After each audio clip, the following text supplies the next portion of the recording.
Hello everybody, this is Gregory with how I lost over 100 pounds and I've kept it off for 30 plus years. But there should be no hesitancy in your weight loss and in your weight maintenance. Today we're going to talk about the best foods to break your fast. Now before we begin, if you need help with weight loss, especially from the psychological point of view, contact me through the Clarity FM link found here in the episode notes. Also check out my website, Naturopathic Earth, which has hundreds of recipes and articles. My podcast, The Awakened Man, which has been around since 2017. My books, and if you appreciate my content, there is a link for El PayPal. You can donate 5 centavos. All right, so fasting is a humongous biohack, and if you're not doing it, the caboose has left the station, so to speak, but you could still jump on. We have a couple episodes here about the benefits of a compressed eating window or intermittent fasting. We have an episode on the overall benefits of it, and then an episode on how I've done it, and I've done it daily since 2014. And it's something that you should really implement as a way to either lose weight or maintain your weight.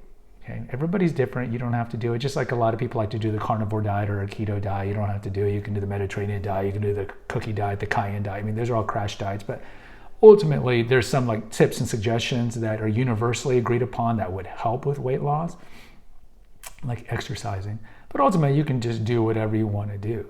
But fasting is a humongous biohack that I certainly didn't have in the early 90s when I first lost my weight.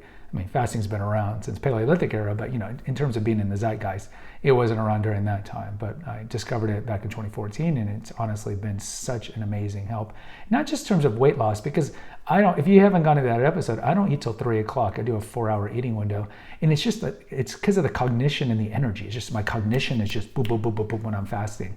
And some of you have tried fasting maybe for a few days, you don't see that because your body, it takes time to get fast adapted. And if you just try to give up after 3 days, you're not going to get to that. It's like Bradley Cooper's movie Limitless. I always talk about the movie where he takes the experimental pill and then he can do all these things and see all these things. For me, at least, fasting was that way, where just my cognition's off the charts and my energy levels are off the charts when I'm fasting. And I never get hungry. Either way, what are the best foods to break your fast? Well, I think undisciplined people or people who are new to fasting, they're like, oh my God, 1 o'clock is almost here. I can't wait. Then 1 o'clock hits or whatever time it is.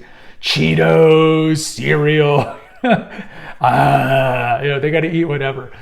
That's not ideal. And remember, look, fasting is not a diet. It's a lifestyle choice. You should still try to get in as many calories in your eating window as possible. It's not meant to be a crash diet though, but the ancillary benefit is, unless you're really packing in the calories in those 6-7 hours or how many hours you're eating, just by the elimination of a meal, you are going to take in less calories daily than if you're doing 3 meals or 4 meals a day. But what's the best foods to break your fast? I would tell you it's going to be the high fat foods. So if you break your fast eating, let's say, a carnivore-esque lunch like eggs and bacon or steak and eggs or chicken or something like that, or you want to go nuts, and we have an episode here recently on nuts, or high percentage dark chocolate or guacamole / avocado, I would tell you to go something very high in fat and protein and low on carb, because you're essentially prolonging your fast.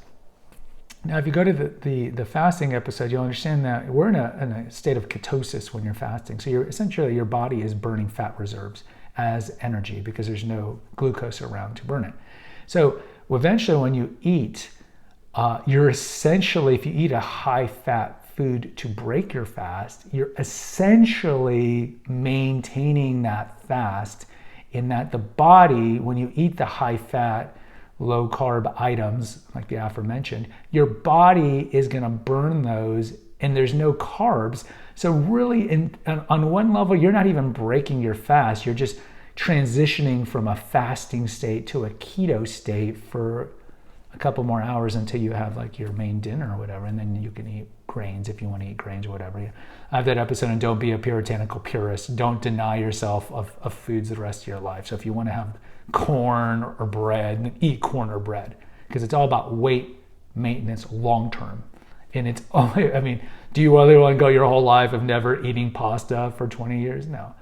So I would tell you to break your fast, go with, again, eggs, nuts, high fat, high carb, low carb, or no carb food, so like the animal meats and so forth, fish, whatever, because that's going to prolong your fasting essentially, because you're just eating high fat food. So the body is like, well, I'm going to consume this high fat food, which is very nutrient dense, and you're still not kicking in the insulin, which is fat reserving. It causes fat storage. You're not releasing any insulin by the pancreas because there's no glucose for it to have to release. So I would tell you, to break it with something high fat and no carb or low carb.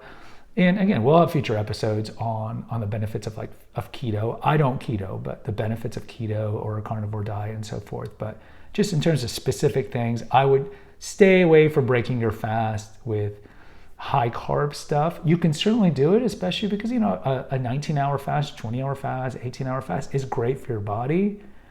But why not keep getting some of those benefits by breaking your fast with stuff that's essentially going to keep you in that ketogenic fasting state, and then later in the day you can eat stuff that's got more carbs.